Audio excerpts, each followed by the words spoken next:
Интензивни подготовки, тренинг повеќе од 2 месеца, упорност, дисциплина и силна мотивација.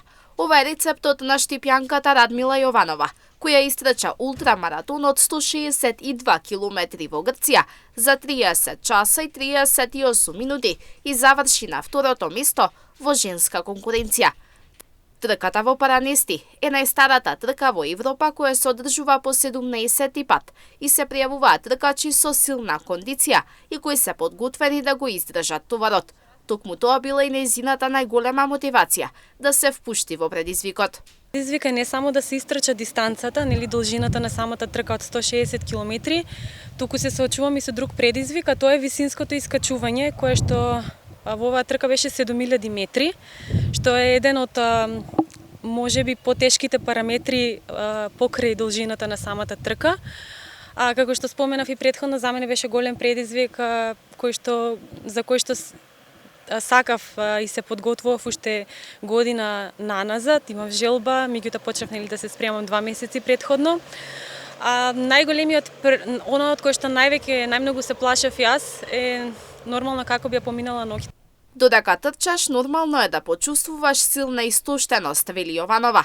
Тоа се случило и кај неа по долгата ноќ, меѓутоа успеала да стигне до контролна точка, каде добила кафе, вода и суплементи, што и дало енергија. Оглед на тоа дека 30 часа не е мал период во кој што треба да се трча, нормално дека се соочуваме со големи предизвици како од аспект на физичка измореност, истоштеност на организмот, така и од аспект на ментална и психолошка подготвеност. Нормално е дека во тие 30 часа ќе се соочите со моменти кога ќе си речете доста е, чувствувате болки во нозете, чувствувате болки во вашата психа, во вашиот ум и нормално е дека ќе си кажете не можам веќе, меѓутоа за среќа како што споменав, со дечкото со кој што трчавме се погоди од Крит од Грција, се бодравме еден со друг, трчавме заедно околу 80-90 километри. Радмила Јованова новиот рекорд го постави по претходниот голем успех на трката со должина од 110 километри во Истра, Хрватска, каде беше најдобра македонка со време од 17 часа 51 минута и 14 секунди.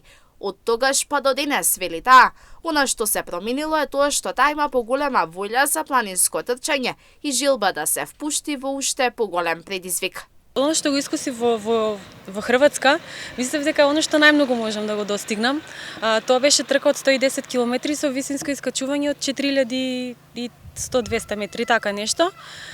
И многу е различно заради тоа што таму трчате цел ден, меѓутоа трчате до 12 часот вечерта. И не го искусувате тој момент каде што би трчале цела вечер и каде што би се соочиле со тие моменти кога нели ќе ви се приспие, кога ќе мора да продолжите, кога би требало да трчате 2 дена и така натаму. Многу е различно. Ова е многу потешка дисциплина. На трката во Грција Јованова беше единствената македонка, претежно учесниците беа од Грција и уште неколку мина од Бугарија. Вели трчањето ќе ве промени и ќе ви даде слобода, мир и спокојство, што секако е причина поради која сите околу неа ги мотивира да се приклучат.